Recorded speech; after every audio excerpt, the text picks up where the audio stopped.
बानी पाकिस्तान और कौम का बाप मोहम्मद अली जिनाह, पैदाइशी नाम जिनका मोहम्मद अली जिनाह बाई था, 25 दिसंबर 1876 को पैदा हुए वकील, सियासतदान और बानी पाकिस्तान थे। मोहम्मद अली जिनाह 1913 से लेकर पाकिस्तान की आज़ादी 14 अगस्त 1947 तक ऑल इंडिया मुस्लिम लीग के सरबराह रहे।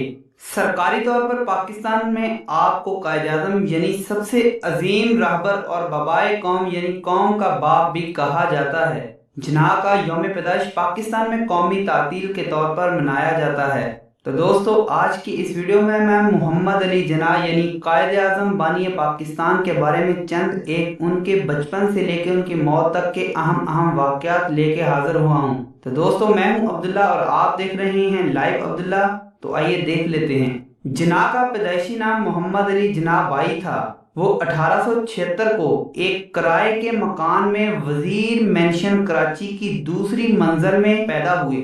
जिनाह की जाए पैदाइश पाकिस्तान में है, लेकिन ये इस दौर में बम्बई का हिस्सा हुआ करता था। जिनाह का ताल्लुक गुजराती खोजा इस्माइली शिया पस मंजर से था, लेकिन बाद में उन्होंने 12 अमामी मसलक इख्तियार कर लिया। जिनाह का ताल्लुक एक मुतवस्सित आमदनी वाले घराने से था। उनके वालिद एक ताजर थे जो नवाबी रियासत गोंडल गुजरात के गांव पनेली में एक जुलाहा खानदान में पैदा हुए थे। उनके वालदा का ताल्लुक भी इसी गांव से था। वो 1875 में कराची मुंतकिल हुए और वो इससे कबल ही रिश्ता अज़वाज में बंध गए थे। कराची की मईशत इन दिनों तरक्की कर रही थी और 1869 में नहर सुएज कैनाल के खुलने का मतलब ये था कि कराची बम्बई के मुकाबले में यूरोप से 200 नॉटिकल मील करीब हो गया था। जिनाह का अपने बहन भाइयों में दूसरा नंबर था। उनके 3 भाई और 3 बहनें थीं, जिनमें फातिमा जिनाह भी शामिल थीं। उनके वालिदैन गुजराती ज़बान बोलते थे, जबकि बच्चे अंग्रेजी बोलने लगे थे। लड़कपन में जिनाह अपनी खाला के यहाँ बम्बई में काफी अरसा रहे, जहाँ वो गोगाल दास तेज प्राइमरी स्कूल में पढ़े। बाद में उन्होंने cathedral and John Canon school में तालीम हासिल की। कराची में वो सिंध मदरसतुल इस्लाम और Christian missionary society high school में दाखिल रहे। उन्होंने मैट्रिक जामिया बम्बई के हाई स्कूल से किया। उनके अगले सालों बिलखसूस उनके वफात के बाद बानी पाकिस्तान के लड़कपन के हवाले से कई कहानियां गर्दिश करती रहीं। जैसे वो अपने फरागत के औकात पुलिस स्टेशन में कानूनी कार्रवाइयों को देखने में सर्फ करते थे, या वो गली की रोशनी में अपनी किताबें पढ़ने में मशगूल रहते थे, जिनकी वजह दीगर ज़राए से महरूमी थी। उनके सरकारी सवाने निगार हेक्टर बुलिथो ने 1954 में उनके कई लड़कपन के साथियों से इंटरव्यू किए। उन्होंने एक कहानी सुनी कि जिनाह अपने साथियों को गंचे खेलने से मना करते थे और वो इन्हें कहा करते थे कि वो मिट्टी में गंचे खेलकर अपने कपड़े गंदे करने की बजाय क्रिकेट खेलें। कुछ अरसा बाद 1892 में वो बरतानिया की Graham shipping and trading company में तरबियती पेशनामा के लिए गए। ये काम सर फेडरिक लीफ क्रो ने उन्हें दिलवाया था, जो उनके वालिद पूजाबाई जिनाह के कारोबारी शराकतदार थे। ताहम बरतानिया जाने से पहले उनकी वालदा के दबाव पर उनकी शादी एक दूर की रिश्तेदार एमी बाई से कर दी गई थी, जो जिनाह से उम्र में 2 साल छोटी थी। ताहम ये शादी ज्यादा अरसे तक न चल सकी, क्योंकि आपके बरतानिया जाने के कुछ महीनों बाद ही एमी बाई और उनकी वालदा वफात पा गईं। 1893 में जिनाह के खानदान वाले बम्बई मुंतकिल हो गए।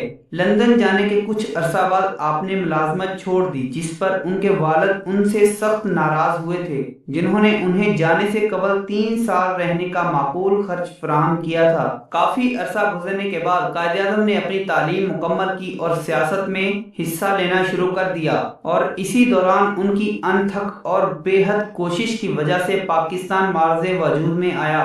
पाकिस्तान के मार्ज़े वजूद में आने पर हिजरत के दौरान बहुत से लोग बेजा अपनी जानें गंवा बैठे। इन 5 लाख से 10 लाख मर्दों, औरतों और बच्चों का कत्ले आम किया, जो पंजाब से गुजरते हुए अपनी जिंदगियां फना कर गए। तकसीम के बाद 1 करोड़ 45 लाख लोगों ने भारत और पाकिस्तान में हिजरत की। जिनाह ने पाकिस्तान में दाखिल होने वाले 80 लाख लोगों की आबादकारी के लिए जो मुमकिन हुआ वो किया। बावजूद 70 के पीटे में होने और फिफड़ों के आर्जे में मुब्तला होने के, उन्होंने मगरबी पाकिस्तान में मुहाजिर कैंपों का भी दौरा किया। जिनाह को सूबा सरहद की जाने से कुछ परेशानियों का सामना करना पड़ा।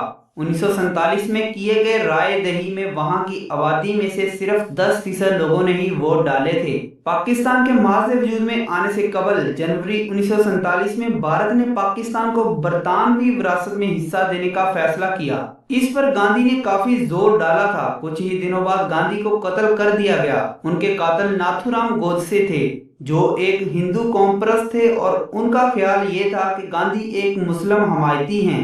جناح نے اپنے تعزیتی پیغام میں گاندھی کے بارے میں کہا کہ ہندو مسلک میں پیدا ہونے والا یہ شخص ایک عظیم شخص ہے۔ پاکستان کے معرض وجود میں آنے کے بعد فروری 1948 میں امریکی عوام کو ریڈیو کے ذریعے خطاب کرتے ہوئے جناح نے کہا، پاکستانی قانون کو ابھی پاکستانی اسمبلی نے بنانا ہے۔ مجھے یہ بات معلوم نہیں کہ قانون کی اصل وضع کیا ہوگی، لیکن مجھے یقین ہے کہ یہ ایک جمہوری قسم کی ہوگی جس میں اسلام کے بنیادی اصول بھی شامل کیے جائیں گے۔ آج بھی یہ قانون ایسے ہی قابل عمل ہے جیسے کہ وہ 1300 سال قبل تھے۔ اسلام اور اس کے نظریے نے ہمیں جمہوریت سکھائی ہے۔ یہ ہمیں عدم انصاف کے مساوات اور دوسروں سے اچھائی کا درس دیتی ہے۔ ہم ان اقرار کے وارثین ہیں اور مستقبل کے پاکستانی قانون کو بنانے کی مکمل ذمہ داری کا احساس رکھتے ہیں۔ قیام پاکستان کے بعد پاکستانی نوٹوں پر جارج پنجم کی تصویر چھپی ہوئی تھی۔ یہ نوٹ 30 جون 1949 تک استعمال میں رہے، لیکن اپریل 1949 کو ان نوٹوں پر حکومت پاکستان کے اسٹیمپ ثبت کیے گئے۔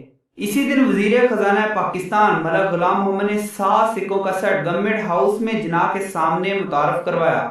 1930 سے جناح تبدیل کا شکار ہوتے چلے آ رہے تھے۔ یہ بات صرف ان کی بہن اور چند دیگر ساتھیوں کو معلوم تھی۔ جناح نے ان کا اعلان عام نہیں کیا کیونکہ ان کے نزدیک یہ انہیں سیاسی طور پر نقصان دے سکتا تھا۔ 1938 میں اپنے ایک حامی کو خط میں وہ لکھتے ہیں، تم نے اخبار میں میرے دوروں کے بارے میں پڑھا ہوگا۔ میں اپنی خرابی صحت کی وجہ سے اپنے دوروں میں بے قاعدگیوں کا شکار تھا۔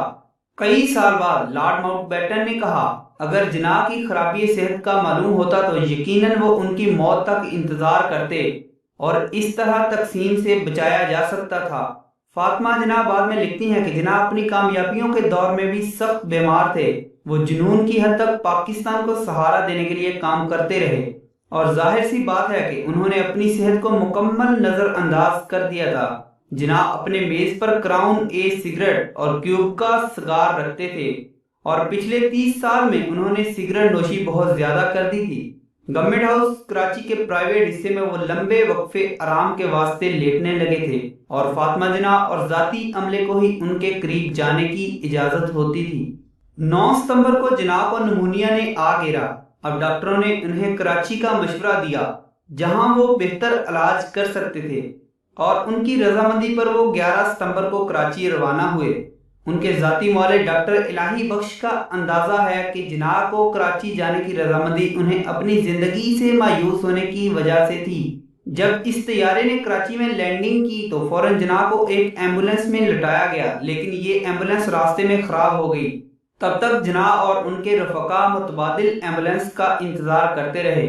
انہیں کار میں بٹھایا نہیں جا سکتا تھا کیونکہ وہ سیدھے بیٹھنے کی حالت میں نہ تھے۔ وہ لوگ شدید گرمی میں وہاں انتظار کرتے رہے اور ان کے سامنے سے گاڑیاں اور ٹرکیں گزرتی رہیں جنہیں اس قریب المرگ شخص کی پہچان نہ تھی۔ 1 گھنٹے کے انتظار کے بعد ایک ایمبولینس پہنچی اور جناح کو سرکاری گھر میں منتقل کیا گیا۔ جناح صبح کے 10:20 پر اپنے کراچی گھر میں 11 ستمبر 1948 کو پاکستان بننے کے صرف 1 سال بعد انتقال کر گئے۔